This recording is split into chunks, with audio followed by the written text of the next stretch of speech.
Amis des relais, bonjour. Alors, j'ai encore reçu dernièrement un email de quelqu'un qui me demandait comment tester un relais. Et je veux dire, c'est une question qui revient assez souvent.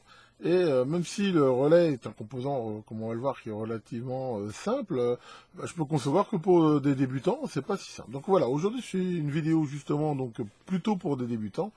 Et on va regarder un petit peu les relais, les pannes qu'il peut y avoir dessus, quelques méthodes pour les tester. Et je pense que ça devrait déjà répondre à pas mal de questions de base. Alors, regardons ça ensemble.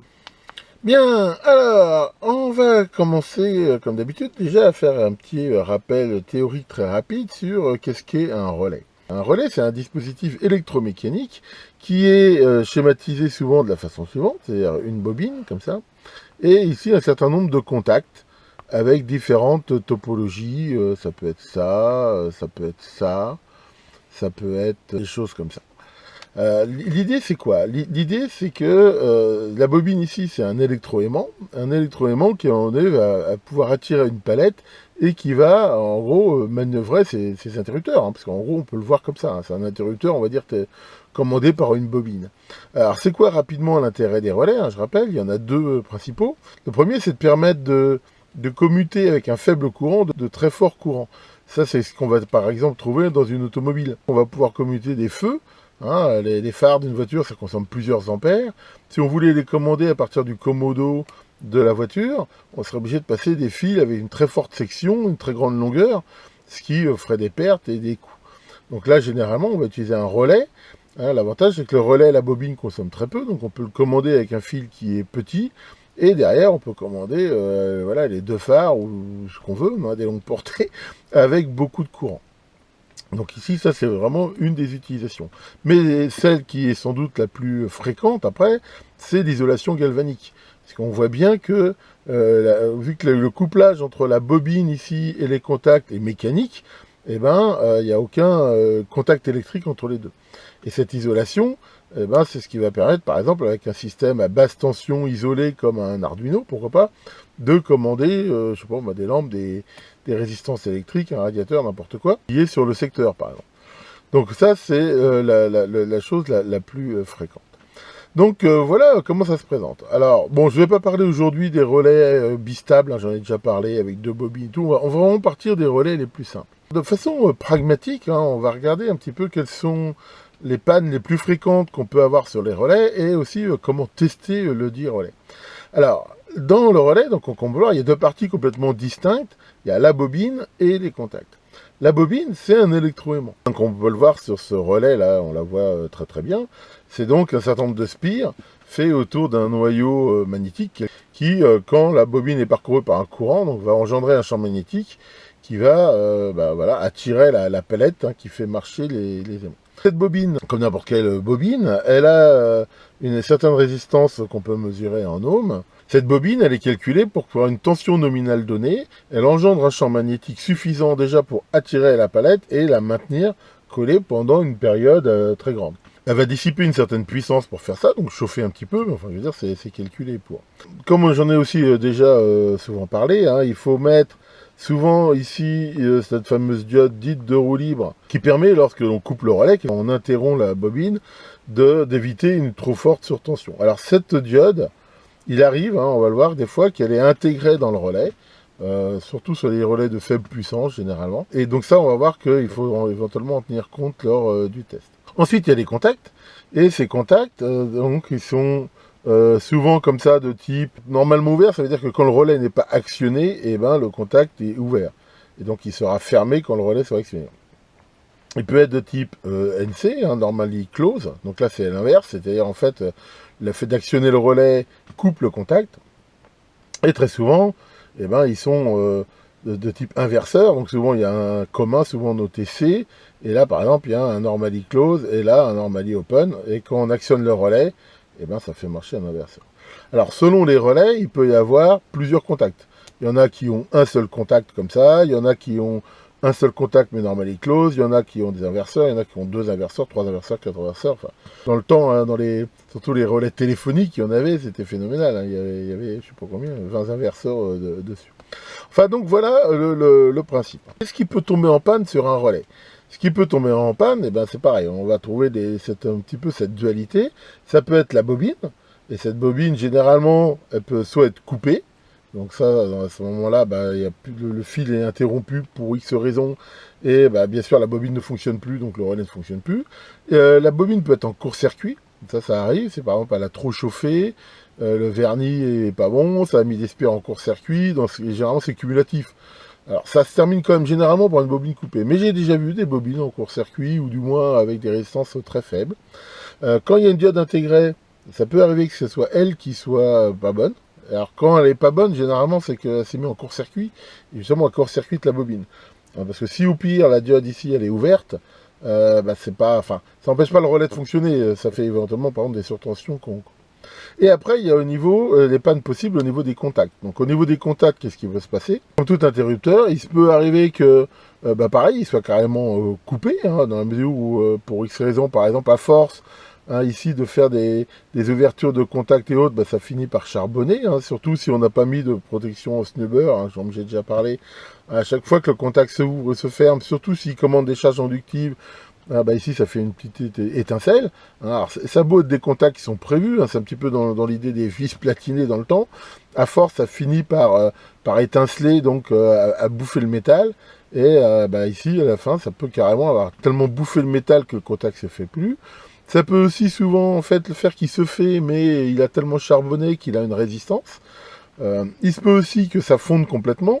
Pourquoi? Parce que justement, comme le contact il charbonne et il a de la résistance, dans une résistance avec un courant, ben, ça fait de la chaleur, et j'ai vu des relais complètement fondus, bousillés. Il se peut aussi donc que ça soit toujours en court-circuit. Alors ça, c'est aussi quelque chose qui arrive assez souvent, dans la mesure où le contact, à un moment, il colle. C'est-à-dire que justement, il y a une étincelle qui a fait une sorte de soudure, quelque part, et ben, à ce moment-là, le contact, il est toujours fermé, et bien sûr, ça empêche le relais de fonctionner. Alors, il arrive aussi que ça soit pas si franc que ça. C'est-à-dire le contact, il se fait, mais avec une résistance qui est très forte. C'est-à-dire au lieu d'avoir une résistance, normalement, vu que c'est un interrupteur très faible, de l'ordre du milliohm, ben, on mesure, je crois, une résistance de 5 ohms. Alors, bah ça, bien sûr, selon l'usage, ça peut faire des bêtises. Et après, il peut y avoir aussi des problèmes d'isolation. Alors, c'est plus rare, mais j'ai déjà vu ça. Par exemple, si un jour il y a eu, je sais pas moi, une surtension, quelque chose comme ça, qui a pu faire une sorte d'étincelage, hein, de canal entre, par exemple, la bobine et un contact. Et à ce moment-là, ça fait une sorte de fêlure dans le plastique qui se remplit un peu de carbone et qui baisse la tension d'isolation et qui peut faire aussi des bêtises. Alors ça, bon, j'en parlais un peu moins parce que ça se teste avec un mégomètre ou un testeur d'isolation, ce qui est un peu moins quand même souvent à la portée d'un amateur. Maintenant, je veux dire, c'est quand même des pannes relativement rares, même si ça peut arriver. Donc voilà, les pannes qu'on peut avoir sur un relais, c'est ça, et ben, on va regarder un petit peu comment le tester. Donc les relais, ça se présente comment? Alors, ça peut se présenter sous plein de formes. J'en ai des relais qui sont plutôt petits, hein. Il y en a qui peuvent aussi être plus gros. Mais voilà, ça on va dire c'est le relais le plus simple qu'on peut avoir. C'est un relais qui a 4 broches. Alors c'est rare qu'il y en ait moins. Bien que j'ai vu des relais à 3 broches, c'est des relais où il y a un commun entre le contact et la bobine. Alors ça on peut trouver ça des fois dans l'automobile justement, où le rôle d'isolation n'est pas celui qu'on cherche. Maintenant quand c'est isolé, bah, généralement il y a au moins, on va dire, 4 contacts, dans la mesure où il y en a 2 pour la bobine et au moins 2 pour le contact. Donc voici un relais comme ça. Sur les relais, déjà il y a plusieurs cas possibles. Soit il n'y a rien de marqué dessus, soit dessus il y a un numéro, un truc, on ne sait pas ce que c'est. Soit, comme c'est le cas ici, il y a quand même des références et des éléments qui sont marqués. Soit carrément, ce qui est plutôt sympa, il y a le brochage carrément dessus. Alors, qu'est-ce qu'il faut voir sur un relais, hein, bah, généralement, il y a la tension nominale de la bobine. Alors, c'est généralement une tension assez basse, hein, ce qui peut être 6 volts et autres. Maintenant, pour info, j'en ai pas parlé, les relais, les bobines se commandent généralement en courant continu, mais certains, grâce à une petite astuce magnétique, fonctionnent aussi en alternatif. On peut très bien trouver des relais dont la bobine fonctionne en 240 volts. Hein, c'est ceux par exemple, qu'on va trouver qui se mettent sur des ride-in et qui commutent aussi du 240 volts. Mais le principe reste le même avec des bobines plus élevées. Donc là, généralement, il faut regarder dessus. Si on a la référence aussi maintenant sur Internet, on trouve très facilement le datasheet. Hein, par exemple, ce modèle-là, vous tapez la référence dans Google, vous allez très vite souvent, soit tomber directement sur le datasheet, soit souvent trouver sur les références chez des grands revendeurs, genre Radiosphere, Farnell ou autres, qui généralement donne un lien sur le datasheet qui vous donnera le brochage et toutes les caractéristiques. Sinon, on va voir que c'est assez facile, éventuellement, de retrouver le brochage. Alors, sauf bien sûr, s'ils l'ont endommagé, parce que là, le test ne donne pas grand-chose. Donc, pour tester un relais, la première chose qu'on peut faire, c'est se mettre en mode ommet, ce qu'on va faire ici. Voilà, et si on prend déjà un relais qui est très simple, même si on ne connaît pas le brochage, généralement, il y a la bobine et les contacts. La bobine, selon les tensions, elle a une résistance qui est généralement assez faible. Donc, pour le trouver, je rappelle, c'est la méthode que je vous ai déjà montrée dernièrement. On prend la première pinoche, même si on ne connaît pas le brochage, et on regarde. Là, par exemple, je vois qu'il y a une résistance qui est assez faible de 275 ohms. Là, j'ai rien, là, j'ai rien. On voit aussi que c'est réversible, ce qui est assez logique, vu qu'il n'y a pas de sens, je veux dire, au niveau de la bobine. Donc voilà, là, il y a des grandes chances que ici, ça soit la bobine. Et maintenant, ici, on a le contact. Alors, entre le contact, si on ne le sait pas, c'est un contact qui peut être soit normalement ouvert, soit normalement fermé. On peut voir ici qu'il n'y a aucune résistance quand la bobine n'est pas alimentée. Donc, c'est probablement un relais qui soit est endommagé, ça pourrait être le cas, soit qui est de type, on va dire, normalement ouvert, et qu'il faut alimenter pour le fermer. Alors après, pour tester, c'est plus difficile, parce que pour maintenant le faire fonctionner, il faut avoir une source de tension capable de commander le relais pour le faire coller. Avec un multimètre, on ne peut pas. La multimètre, par contre, il donne que la résistance là, a l'air bonne de la bobine, il y a des grandes chances que ça fonctionne, mais ça ne donne pas d'idée si le contact est coupé ou pas. Donc pour ça, le mieux, c'est de prendre une alim de labo. Et là, on voit que sur ce relais, comme on peut le voir, il y a différentes indications, dont généralement la tension de la bobine. Ici, on voit 12 volts DC, avec ce petit symbole là qui est bobine. Donc ça nous donne déjà l'indication de la tension. Alors là, ce qu'on peut voir aussi, c'est qu'il y a plein d'indications avec des courants qui peuvent des fois paraître bizarres, parce qu'il y a AC, DC et autres. Alors ça correspond souvent à des normes, à des choses comme ça. Généralement, quand on voit AC 10 ampères de 150 volts, surtout avec l'habitude, voilà, ce truc-là, c'est sans doute la tension qui tient. Souvent, avec une tension moindre, 125 volts, par exemple, il tiendra le double. Enfin, après, il faut regarder les datasheets, mais enfin, voilà, généralement, il faut se baser comme ça, ce qu'il y a de marqué dessus, pas trop chercher à comprendre. Alors là, si maintenant, pour faire ça, j'alimente la bobine, donc là, je mets mon alimentation sur les deux bornes que j'ai identifiées comme étant la bobine. Je vais monter la tension doucement. Et toc là. Donc déjà, des fois, le relais, on peut l'entendre. Et on voit que la résistance ici est passée à 0. Donc là, je le fais la tension à 12 volts. Et ici, d'ailleurs, on l'entend. Je ne sais pas si on l'entend bien, mais voilà, elle est là. On l'entend qui fonctionne et on voit bien que la résistance de la bobine passe de infini ici à une résistance qui est très faible, 0, 0. Donc on peut déjà dire que a priori ce relais il fonctionne pas mal. Alors maintenant il y a justement le test de cette résistance. Alors là c'est des résistances très faibles. Donc je rappelle que mesurer des résistances très faibles avec un multimètre comme ça, c'est pas très simple.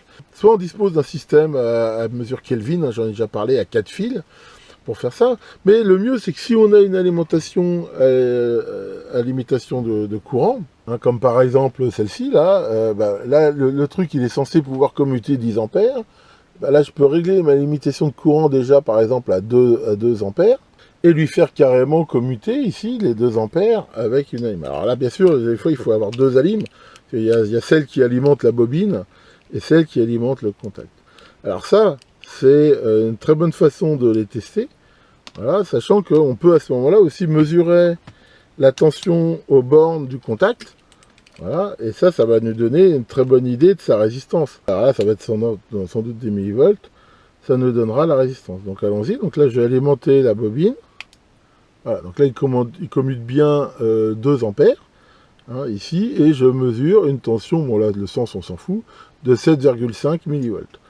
Voilà, donc maintenant il suffit d'appliquer la loi d'Ohm, R égale E sur I, millivolts, divisé par 2, voilà, ça me fait une résistance, comme on peut le voir, qui est très très très faible, de 3 milliohms, ce qui est tout à fait correct ici pour ce relais. Donc ça c'est une façon, comme on le voit, de le faire. Maintenant, déjà, généralement, le fait de le mesurer avec un ohmmètre, c'est pas mal, mais comme je l'ai dit, si les contacts sont charbonnés ou autres, des fois, avec un ohmmètre, on ne se rend pas bien compte. Donc c'est vraiment, on veut le tester comme ça, c'est bien. Alors si on ne dispose pas d'alim, des choses comme ça, ce qu'on peut faire, et qui marche très bien, mais qui potentiellement, quand même, faut faire attention parce que on va manipuler le secteur.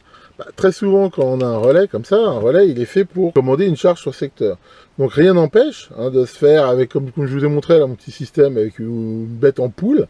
Là, par exemple, 10 ampères, on peut commander une ampoule de 100 watts.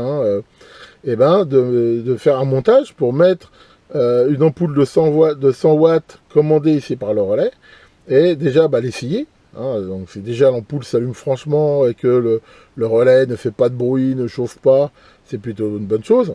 Et après, en se mettant en position voltmètre alternatif, pareil, on peut mesurer la tension aux bornes, et cette tension, pareil, elle doit être très très faible. Si la tension est élevée, voilà, avec le même calcul que je viens de faire, ça donnera une idée des contacts et de la qualité du relais. Donc ça, voilà, faut le faire. Le seul truc, comme on mesure sur secteur, bien sûr, prend toutes les précautions pour éviter de s'électrocuter. Donc voilà les tests qu'on peut faire. Si on a des relais qui ont plus de contacts, comme par exemple celui-ci, là, voilà, celui-là, on voit qu'il a 2 inverseurs. C'est juste plus chiant à tester parce que c'est normalement, faut tout tester. Alors quand les relais sont en plus comme ça, je veux dire visibles, ça c'est très bien parce qu'on peut aussi les regarder visuellement. Généralement, si les contacts comme celui-là sont propres et tout, c'est plutôt bien. Si on voit qu'ils sont noircis ou abîmés, ça donne déjà aussi une indication. Donc voilà pour ce genre de relais. Après, il y en a plein de sortes ici. Alors là, on a vu que le relais, des fois, en plus, c'est bien parce que des fois, on l'entend qui claque. C'est une indication, mais pas toujours. Les relais RID, comme ces petits relais Selduc là, ou ce genre de relais, ceux-là, souvent, on les entend pas. Parce que, alors déjà, pourquoi on les appelle RID? Un RID, je rappelle qu'en anglais, ça veut dire roseau. Et parce qu'à l'intérieur, ils sont faits de ces petites capsules, comme on voit ILS, qui ont une forme de roseau, c'est pour ça qu'on les appelle comme ça, et sur lequel il y a une bobine. Ces relais-là, typiquement, on les entend pas ici.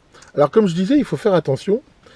Par exemple, si on prend ces excellents relais miniatures blindés, là, comme ceci, il y a, comme on peut le voir, là, je sais pas si on voit bien, enfin, le schéma indique bien qu'il y a une diode, justement, en parallèle dessus. Alors, cette diode-là, il faut faire très attention, parce que quand on la mesure à l'ohmmètre, comme la diode elle est consécutée par la bobine, on verra pas qu'elle est là, dans la mesure où, je veux dire, la tension de mesure de la bobine va être telle que souvent, c'est sous le seuil de la diode. Par contre, quand on l'essaye, on a vite fait de la cramer.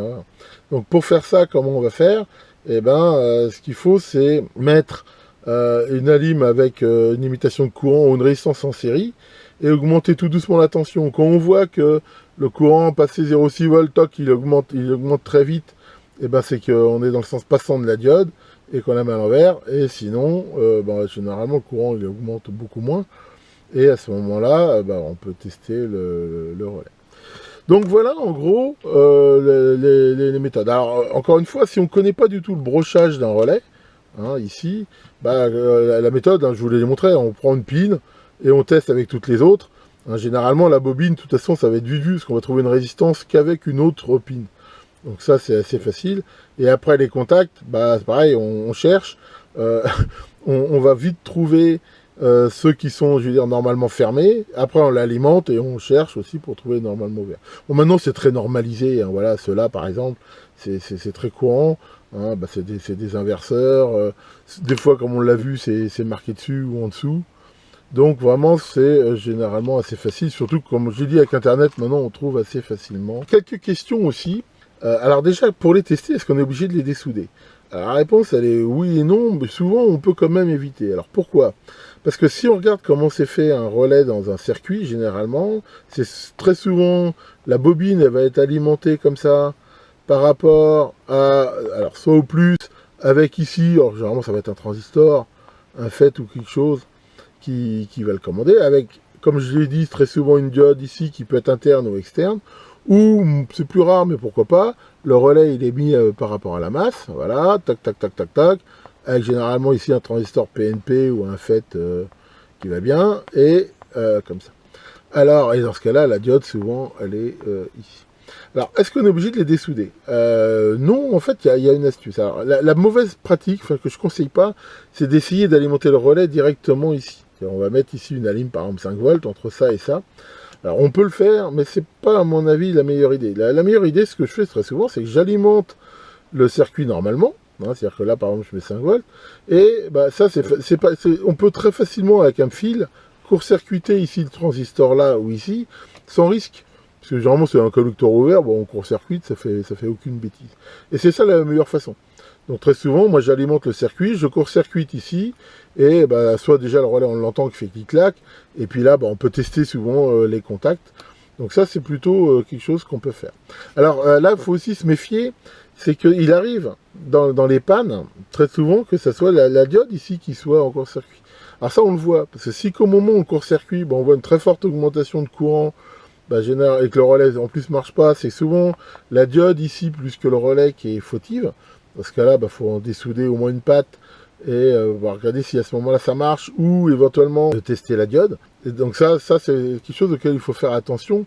Potentiellement, encore une fois, moi j'ai pas une super expérience de réparation, c'est pas mon cœur de métier, mais je crois que j'ai quand même plus souvent des diodes ici à Bibélique que des résistances de bobines coupées. C'est quand même assez rare hein, de le voir. Je dis pas que ça arrive pas, mais c'est quand même assez rare. Donc ça, je veux dire, c'est une façon de pouvoir les tester sans les dessouder. Parce que c'est vrai que comme s'il y a souvent plein de pattes en relais, surtout sur certains circuits multicouches, avec des gros plans de masse, des fois c'est assez chiant à dessouder. Maintenant, en cas de doute, hein, après, on peut toujours quand même le dessouder. Alors, deuxième chose, par quoi on peut remplacer un relais si on n'a pas le bon modèle? Alors, au niveau de la tension de la bobine, il faut prendre une tension égale, mais si on a un relais avec une tension inférieure, eh ben, on peut très bien à ce moment-là le faire. Par exemple, imaginons que j'avais un relais qui était normalement ici en 12 volts, et je n'ai qu'un relais 5 volts de remplacement. Bah là, on peut très facilement mettre une résistance en série, et qui se calcule comment? Bah, c'est très simple, hein, on va mesurer le courant qui consomme en 5 volts, et calculer une résistance hein, avec la loi d'Ohm, de telle façon à ce que la chute de tension aux bornes soit de 12 volts moins 5 volts, hein, donc la formule, hein, ça serait R égale U sur I, hein, donc c'est facile, c'est la tension qu'on veut perdre, donc c'est 12 moins 5 divisé, dans mon exemple, par le courant consommé par le relais, ça donnerait la valeur de la résistance, après vérifier que la puissance est bonne, et donc ça c'est assez facile. On peut aussi, pourquoi pas, des fois mettre, vu que ça consomme pas beaucoup, mettre une diode Zener par exemple, en série. Donc ça, on peut le faire. Par contre, si c'est le contraire, c'est beaucoup plus compliqué, voire impossible. Si on n'a qu'un relais 12 volts, et alors que le système est en 5 volts, c'est pas facile. Après, au niveau des contacts, qui peut le plus, peut le moins. C'est-à-dire que si j'ai un relais, par exemple, à l'origine, qui était donné pour 5 ampères, si je mets un 10 ampères à la place, c'est pas gênant. Maintenant, il faut quand même se méfier dans ce raisonnement, c'est que sur ce genre de petits relais et tout, là c'est un petit peu différent parce que c'est des relais qui sont pas faits pour commuter des forts courants, mais souvent disons d'autres caractéristiques. On va dire pour les relais classiques comme ça, on peut le faire sans aucun problème. Alors par contre, est-ce qu'on peut mettre des contacts en parallèle? Alors ça, c'est pas réellement quand même une bonne idée. Hein. Imaginons qu'on avait un relais 10 ampères, et je me dis, ouais, mais moi j'ai un contact 2 fois 5 ampères. Donc la tentation, ça peut être de mettre les deux contacts comme ça, et en se disant, bah c'est super, comme ça, 2 fois 5, ça fait 10, et c'est bon. Alors ouais, en théorie, on peut le faire. Maintenant, c'est quand même pas une très bonne idée. Pourquoi? Parce que d'un point de vue mécanique, les deux contacts, ils marcheront jamais exactement en même temps. Donc ça veut dire que au moment où le relais va coller, il y en a quand même un qui va s'en prendre plein la gueule, même si c'est pas long, et ça va quand même potentiellement, je veux dire, enfin l'user prématurément et tout. Donc si on a que ça, je dirais c'est mieux que rien, mais c'est quand même pas une très très bonne idée de faire ça, je le conseille pas trop. Alors ensuite, le problème, alors ça a beau être normalisé, mais souvent on va avoir des problèmes de taille. Par exemple, à l'origine, voilà, j'avais ce relais-là qui est mort, j'en ai un qui est comme ça. Alors, on voit qu'au niveau des empreintes, ça colle pas. Maintenant, ce qu'on peut faire, hein, je l'ai très très souvent fait, on peut s'arranger. Par exemple, s'il y a la place, hein, moi je l'ai très souvent fait, je colle le relais, et puis je ressoude des fils. Voilà, enfin voilà, en bricolant un peu, on y arrive toujours, hein, que ce soit temporaire ou ou définitif. Mais généralement, ça, je veux dire, ça le fait pas mal. Bon voilà, ah, maintenant j'ai beau avoir un stock de relais assez phénoménal, j'ai avec la loi de Murphy, évidemment, celui dont j'ai besoin, souvent je l'ai pas. Mais j'ai réparé plein de trucs comme ça, hein, avec 2-3 soudures et 2-3 bouts de fil. Alors c'est vrai, quand il y a beaucoup de contacts, c'est chiant, mais c'est tout à fait faisable. Attention, quand on fait ça, de bien mettre des fils, enfin en fonction du courant commuté, hein, 10 ampères, on va pas mettre des fils à râper. Voilà pour cette vidéo, encore une fois un petit peu longue, hein, je suis désolé, mais bon, il faut quand même bien traiter le sujet. Et j'en ferai d'autres, hein. J'ai dans les cartons justement une autre vidéo prévue hein, sur les relais, qui permettrait de voir un petit peu justement quelles sont leurs caractéristiques, comment les mesurer, comment les choisir, parce que ça reste pour moi des composants qui, bien utilisés, sont extrêmement fiables, extrêmement pratiques, enfin souvent, je veux dire, résolvent pas mal de problèmes avec une solution simple, hein, même si le relais c'est un composant qui existe depuis très très longtemps. Enfin voilà, c'est pour moi un composant qui est loin d'être mort ni détrôné par le solid state. Allez, comme vous pouvez voir au niveau rangement, j'ai toujours rien foutu. Bon, hier j'ai été de corvée ménagère, donc j'ai pas foutu grand chose non plus. Et là, au moment où j'allais m'y remettre, encore une clôture électrique en panne. Celle-là, j'ai déjà réparé X fois. Donc là, je sais pas ce qu'elle a. Elle me sort par les yeux. Enfin bon. Pourquoi tant de haine? C'est la vie. Alors, peut-être que je ferai une vidéo sur la réparation. Ça va dépendre de ce que c'est la panne. Et de comment je suis inspiré dessus. Ah, Maurice. Dis-moi, Maurice, à propos des hanches, je t'ai vu, là, t'étais en train de lorgner sur Facomet, là, la super pince, là. Fais attention, hein. Je te rappelle l'un des commandements. Hein, tu ne convoiteras pas la femme de ton voisin. De toute façon, elle est sûrement aussi chiante que la tienne. Que Clic-Clac, le dieu des relais, vous épargne les contacts charbonnés. Et à très bientôt pour de nouvelles vidéos.